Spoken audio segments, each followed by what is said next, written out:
নমস্কার বন্ধুরা, আমার হোম কুকিংয়ে আপনাদের সবাইকে স্বাগত। আজকে আমি চলে এসেছি আবার একটি নতুন রেসিপি নিয়ে। তো ভিডিওটি কথা স্কিপ না করে পুরোটা দেখার জন্য আপনাদের কাছে আমার একান্তভাবে অনুরোধ রইল। আজকে তৈরি করছি একটা ঝোলের রেসিপি, একদম গরমের জন্য একটা হালকা পাতলা ঝোল। এটা ঝিঙে বড়ি দিয়ে তৈরি করেছি, তবে একটু অন্যরকমভাবে, যেহেতু গরমের জন্য, যাতে করে রেসিপিটি খেতে সুস্বাদু হয় এবং স্বাস্থ্যকর হয়। তেমন কোনো মশলারই কিন্তু কোনো প্রয়োজন নেই, অল্প মশলা দিয়ে কিন্তু হালকা পাতলাভাবে কিন্তু রেসিপিটি তৈরি করে নেওয়া যায়। এই রেসিপিটি বানানোর জন্য দেখুন, এখানে আমি দুটো মিডিয়াম সাইজের আলু এরকমভাবে একটু পাতলা পাতলা লম্বা লম্বা করে কেটে নিয়েছি। আর নিয়েছি এখানে আমি তিনটে ঝিঙেগুলোকে দেখুন এরকমভাবে অর্ধেকটা করে খোসা ছাড়িয়ে কেটে ধুয়ে নিয়েছি, যেহেতু ঝিঙেগুলো অনেকটাই কচি। আর নিয়েছি এখানে বেশ কয়েকটা বিউলির ডালের বড়ি। প্রথমেই বড়িগুলোকে ভেজে নেওয়ার জন্য দেখুন, এখানে একটি কড়াতে আমি দিয়ে দিয়েছি পরিমাণ মতো সাদা তেল। তেলটা গরম হয়ে গেলে বড়িগুলোকে দিয়ে আমি উনুনটা মিডিয়াম টু লো ফ্লেমেতে রেখে এভাবে দেখুন নেড়েচেড়ে নিয়ে বেশ লাল লাল করে একটু ভেজে নিলাম। বড়ি ভেজে নেওয়া হয়ে গেলে আমি বড়িগুলোকে তুলে রাখছি। আর এখানে আমি বিউলির ডালের বড়ি দিয়ে রান্নাটা করছি, আপনারা চাইলে আপনাদের পছন্দ মতো যে কোনো বড়ি দিয়ে কিন্তু রান্নাটা করে নিতে পারেন। এরপর রান্নাটা করার জন্য এর মধ্যে আমি দিয়ে দিয়েছি দেখুন পরিমাণ মতো সর্ষের তেল, তবে তেলটা কিন্তু অতিরিক্ত আমি দিইনি। তেল গরম হয়ে এলে এখানে দেখুন ফোড়নে কালো জিরা আর শুকনো লঙ্কাটাকে দিয়ে একটু নেড়েচেড়ে ভেজে নিলাম। এরপর দিয়ে দিলাম এখানে কেটে ধুয়ে রাখা আলুর টুকরোগুলোকে। আলুগুলোকে এখন নেড়েচেড়ে নিয়ে হালকা লালচে করে একটু ভেজে নেব। আলুগুলো যখন এরকমভাবে হালকা লাল লাল করে ভেজে নেওয়া হয়ে যাবে, তখন এই সময় এর মধ্যে দিয়ে দিচ্ছি এখানে কেটে ধুয়ে রাখা ঝিঙেগুলোকে। আলুর তুলনায় কিন্তু ঝিঙেটা খুব সহজেই সেদ্ধ হয়ে যায়, যার জন্য কিন্তু আলুগুলোকে প্রথমে দিয়ে একটু নেড়েচেড়ে ভেজে নেওয়ার পরে ঝিঙেগুলো দিতে হবে। এরপর দিয়ে দিলাম এখানে স্বাদ মতো নুন, দিয়ে দিলাম এখানে হাফ চামচ পরিমাণ হলুদ গুঁড়ো। এরপর কিন্তু ঝিঙে আর আলুগুলোকে আবারও 2 থেকে 3 মিনিট মতো একটু নেড়েচেড়ে নিয়ে খুব ভালোভাবে ভেজে নিতে হবে।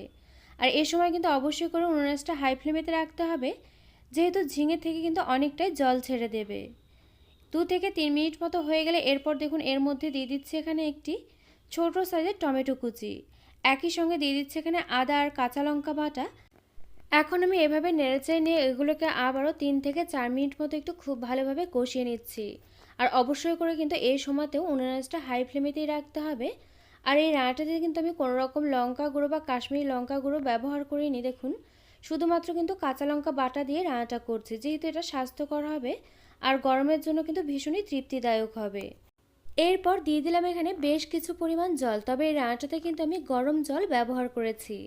জল দেওয়ার পর দেখুন খুব ভালোভাবে একটু নেড়েচেড়ে নিয়ে উনুনটা আমি এই সময়তে হাই ফ্লেমেতেই রাখবো। হাই ফ্লেমেতে রেখে কিন্তু এভাবে ঢাকা চাপা দিয়ে রান্নাটা আমি হতে দেব 5 থেকে 6 মিনিট মতো। ফিরে এলাম 5 থেকে 6 মিনিট পর। এখানে কিন্তু আলু ঝিঙে সমস্ত কিছু খুব ভালোভাবে সেদ্ধ হয়ে গিয়েছে। আর এই ঝিঙেগুলো কিন্তু সেদ্ধ হবে খুব ভালোভাবে, তবে কালারটা এরকম সবুজই থাকবে, তবে কিন্তু এই রান্নাটা খেতে ভালো লাগবে। ঠিক এই সময় কিন্তু আলুগুলো সেদ্ধ হয়ে গেলে দেখুন আমি এভাবে হাতার পেছন দিকটা দিয়ে একটু কয়েকটা আলু একটু ম্যাশ করে দিচ্ছি। এতে করে কি হবে, ঝোলটা না খেতে ভালো লাগবে।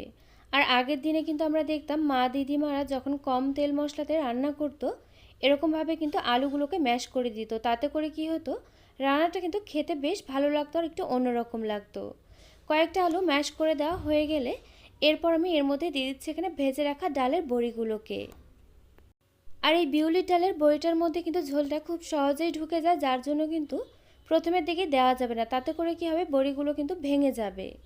এরপর দিয়ে দিলাম এখানে 1 চা চামচের একটু কম পরিমাণ করে ভাজা গুঁড়ো মশলা, যার মধ্যে কিন্তু রয়েছে গোটা জিরে, ধনে আর তেজপাতা।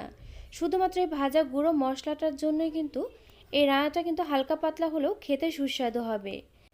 এরপর উনুনটা মিডিয়াম ফ্লেমেতে রেখে ঢাকা চাপা দিয়ে কিন্তু আবারও 3 থেকে 4 মিনিট মতো রান্নাটা করে নিলাম। এরপর দেখুন ঢাকনাটাকে তুলে নিয়ে শেষে আমি এর ওপর দিয়ে ছড়িয়ে দিচ্ছি এখানে কিছুটা পরিমাণ ধনেপাতা কুচি।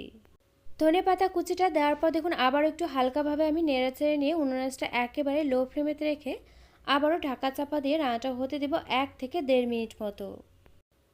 ফিরে এলাম 1 থেকে 1.5 মিনিট পর। এখানে দেখুন রান্নাটা আমার একেবারে হয়ে গিয়েছে। এখন আমি গ্যাসটাকে অফ করে দিয়ে ঢাকনাটাকে তুলে নিলাম।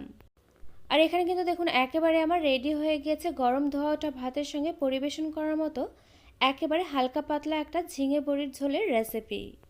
আর এই রান্নাটা কিন্তু অতি সহজ এবং সুস্বাদু একটি রান্না। আপনারা অবশ্যই করে একবার বাড়িতে এভাবে ট্রাই করে দেখতে পারেন। তো আমার এই রেসিপিটি আপনাদের কাছে কেমন লাগলো অবশ্যই একটি লাইক দিয়ে কমেন্ট করে জানাতে কিন্তু ভুলবেন না। কারণ আপনাদের একটি লাইক একটি কমেন্ট কিন্তু আমাকে এরকম নতুন নতুন ভিডিও বানাতে আরও অনেক বেশি উৎসাহিত করবে। পাশে থাকা বেল আইকন অবশ্যই প্রেস করে দেবেন, এতে করে আমার নিত্য নতুন ভিডিওর আপডেট আপনাদের কাছে পৌঁছে যাবে সবার আগে।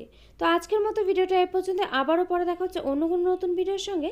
আর আমার এই ভিডিওটি শেষ পর্যন্ত দেখার জন্য আপনাকে জানাই অসংখ্য ধন্যবাদ।